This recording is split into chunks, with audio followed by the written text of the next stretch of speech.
Çapıda dayanmışam, solmayan bir hatire tek.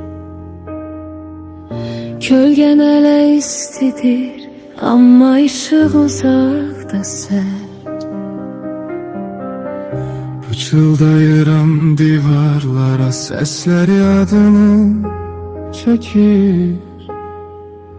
Her düşünce dağılır, yine kalbime inir. Biz sadece solan eksedalar, gecede itip giden Anları saklamak istedi ama zaman bizi sındıranda. Kaş geri döneydi günler, sevgi kayıdardı yine.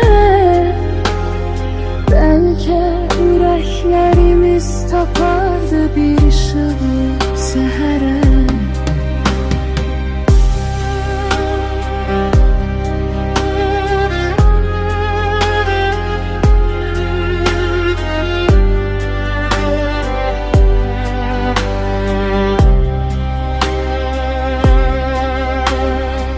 Sahipsiz küçelerdeyim, sesin yağışta gizlidir.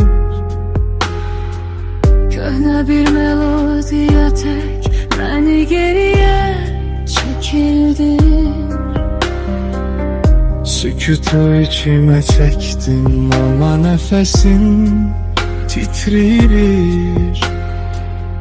Hara gitsem erattım, yine sana getirir. Biz sadece soğan eksedalar, gecede itip gider.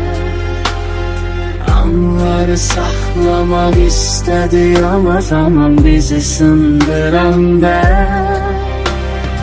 Kaş geri döneydi günler, sevgi kayıdardı yine. Belki yüreklerimiz tapardı bir ışık sehere.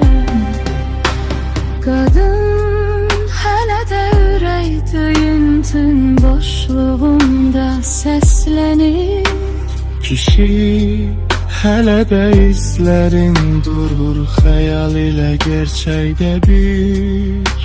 Hayaller hiç sabit olmur, biz de hazır değildik. Biz sadece solan ekseda.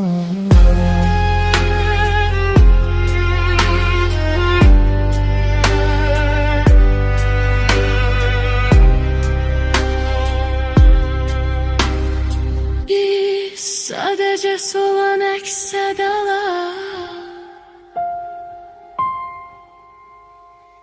Anları saklamak istedi yalan,